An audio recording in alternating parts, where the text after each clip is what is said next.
s'arrête tout pour dormir dans le secteur de Matane.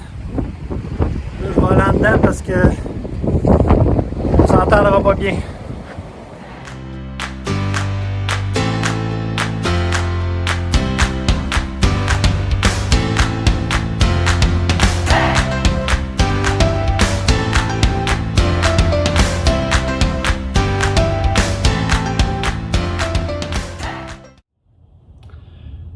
Donc, je suis dans le secteur de Matane en Gaspésie pour le travail et puis je voulais vous faire découvrir des haltes municipales, des haltes pour les VR.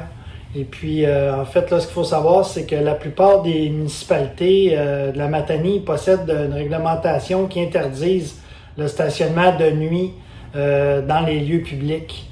Donc, pour éviter les amendes, puis dormir en toute sécurité, je vous invite à utiliser les espaces qui sont spécialement aménagés par les municipalités pour l'accueil des vannes autonomes. Il y a une signalisation qui est toujours prévue sur les lieux pour bien identifier les sites de stationnement de nuit qui sont autorisés. En Matanie, même s'il y a des grands espaces et plusieurs parcelles de terrain qui ne semblent pas occupés, l'endroit que vous convoitez pour vous stationner appartient probablement à un particulier, à un commerce, à une municipalité ou à une autre entité. Il peut s'agir aussi d'un aire protégé. Donc, il ne faut pas s'aventurer sur la plage avec votre véhicule. Ça pourrait causer des dommages aux habitats qui sont fragiles. Et puis, toujours s'assurer d'être en règle lorsque vous passez sur un lieu avec votre véhicule, comme quand vous le stationnez. Pour éviter les désagréments, vous pouvez aller dans les haltes VR municipales et puis j'en ai trouvé deux près de Matane. Donc la première halte, c'est à Baie-des-Sables. Il y a plusieurs emplacements avec service de toilettes et de douche. Il y a des poubelles, il y a un parc, en plus d'une station de vidange, puis un robinet aussi pour l'eau potable. Puis une contribution volontaire est demandée à cet endroit-là.